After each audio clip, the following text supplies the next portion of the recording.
ẹni tí mo lè wí èmi kọ́ ni mo ní ọ̀rọ̀ mufti diyar Yorùbá akramakumullah biladi Yorùbá bí akmaliha bẹ́ẹ̀ni taw'an wa karha òun mufti ló ní ọ̀rọ̀ akramakumullah níjọ́ tí ó tí ì ṣètò dáàtì lètò ẹnìkan ṣá máa gbà ṣe bẹ́ẹ̀ni sá lèmi máa ń fi ń sọ lèmi máa fi ń sọ nígbà tó ti di pé a ti ní mufti bẹ́ẹ̀ni tó jẹ́lédè wa ẹjẹ́lédè wa àpánupọ̀ gbogbo ilẹ̀ Yorùbá akramakumullah nígbà tí wọ́n pé ní rábítà ni wọ́n mú àbá ta ni ó jẹ mufti akramakumullah ẹni tó jẹ́ gbẹ̀yìn ni Sheikh Hussein Hamza Al-Dahhak láti gbà fún gbogbo ilẹ̀ Yorùbá láti gbà yẹn kò tí ì sí mi àti jẹ̀mí wọ́n á sọ pé kí wọ́n jẹ́ làbá fi wá wata ló kájú ẹ̀ ǹjẹ́ mufti oyè lásán téèyàn máa ń jẹ ni kìí ṣe oyè lásán kìí ṣe pé oyè pé oyè ẹ̀dàgbádá mufti dé ẹ máa ṣe kí òun kọ́ iṣẹ́ ni mufti akramakumullah iṣẹ́ mufti yẹn ẹni tó kájú ẹ̀ tó ṣò òun lẹni tó lè jẹ́ ọ̀rọ̀ ẹ̀sìn ni ọ̀rọ̀ tí orí ìfdáwò lágbàáyé abálà ń jẹ mufti gbogbo rẹ̀ lárúbáwá wọn jẹ mufti mufti diyaru Misra wa mufti Urdun wa mufti Saudiya wa mufti Syria wa mufti ìlú kọ̀ọ̀kan bẹ́ẹ̀ lè tó já sí pé à ń gbọ́ ni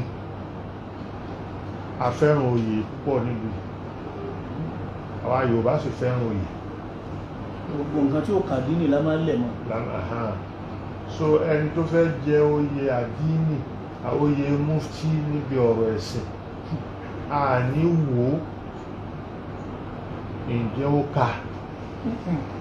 ǹjẹ́ kò kà a ní wò mufti dẹ̀wà nínú Nàìjíríà yìí náà a máa rí mufti Nàìjíríà ǹjẹ́ tílẹ̀ Yorùbá bá fẹ́ ṣáàfà wà nílẹ̀ Yorùbá ìbéèrè tá máa fi ra wa nìyà táwa Yorùbá bá ní mufti ìjó lè kojú àwọn mufti Haúsá àìwò yẹn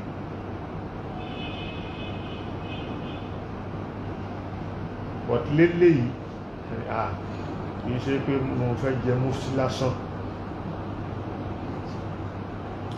tàlẹ́ni tó ń bá wọn ṣe tí wọ́n bá rí nílẹ̀ Haúsá táwọn náà máa gbé ó mọ̀ kan tí wọ́n bá ní mufti lélẹ̀ tí ó lè wọ́n lè jẹ́rìí sí pé àmọ́ pé ó kájú ẹ̀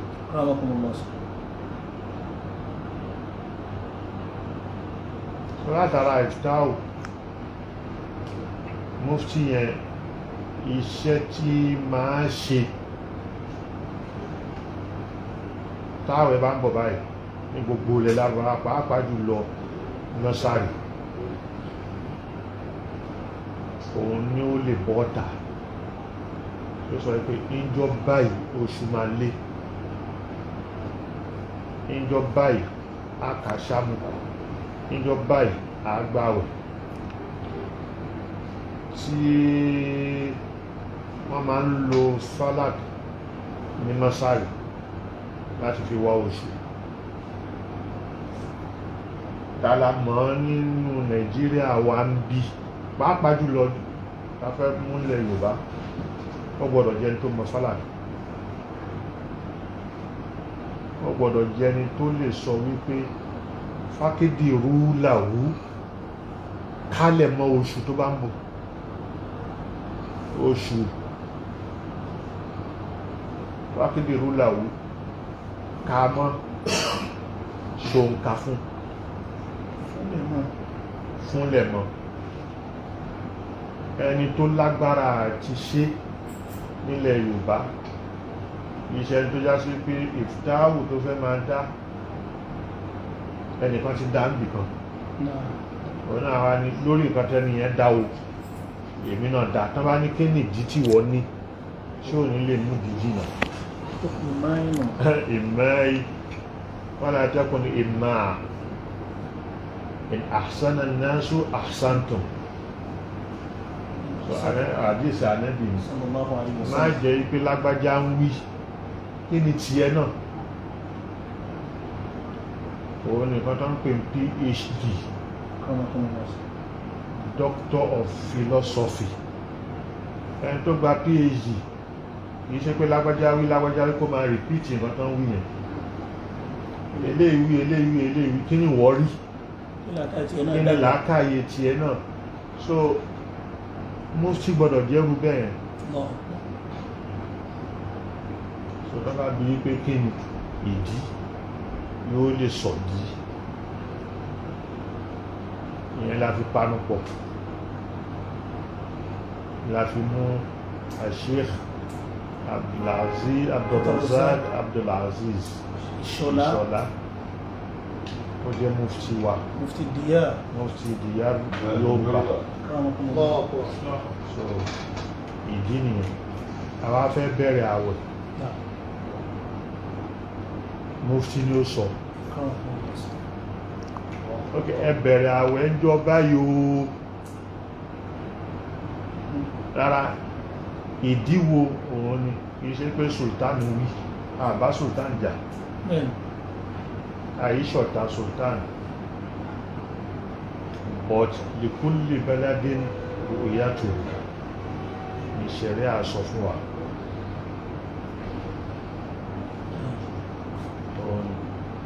ẹni tí ó sọ fún wa pé ok ìmọ̀ fálákì o nǹkan báyìí ni wọn lórí nǹkan báyìí lórí oṣù ayọ̀ amẹ́ẹ̀lẹ́rí ẹni tí ó lè sọ oṣù ayọ̀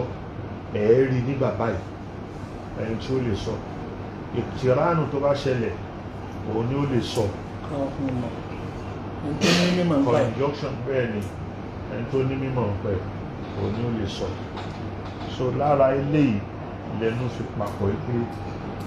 Sheikh Abdulrazak Abdulaziz Ìṣọ̀lá lọ́dọ̀ Haúsá tán bá jókòó tán bá ní pé kìnnì kan ó lè dá sí lọ́dọ̀ Yorùbá láwùjọ mímọ̀ ẹ̀ ó lè dá sí ìdí nìyí tàbí mú Sheikh Abdulrazak Sheikh Abdulrazak ní mufti ilẹ̀ Yorùbá. Allahu Akbar Allahu Akbar mufti gbogbo ilẹ̀ Yorùbá tẹ́nìkan bá lóhun jẹ́ mufti ẹbí ní béèrè àwọn béèrè ẹgbẹ́ sí gbangba ẹjù béèrè lú ọ̀tọ̀ microscope sí ọ̀tọ̀ microscope sí yóò ṣe é ti ṣàpò ọ̀rọ̀ mímọ̀ nílé kìí sọ̀rọ̀ agídí kìí sọ̀rọ̀ à ń jà ó lè máa múyàn tó ló ń jà ọ̀rọ̀ mímọ̀ wọ́n mú díẹ̀ ní tiẹ̀ wá ẹ lè sépa lójú ìmọ̀ yẹn kò sọ yín lóníjà kò sọ yín di lépè kò sọ yín di kẹ máa búra yín so látara gbogbo wọn tán wí Sheikh Abdulrazak Abdulaziz Ìṣọ̀lá mufti gbogbo ilẹ̀ Yorùbá nípa bẹ́ẹ̀ àwọn ni wọ́n lè sọ fún wa ìgbà wo ló yẹ ká bẹ̀rẹ̀ àwẹ̀ kí ni ìdí tá fẹ́ fi bẹ̀rẹ̀ nígbà bil hadith bil Qur'an wal hadith. akramakumullah sir. wọ́n bá ti yàtọ̀ tó bá ti yàgò sí méjèèjì yẹn kí làwọn àfáà wí àwọn àfáà yẹn nǹkan tó ń wí yẹn kí ni wọ́rí sí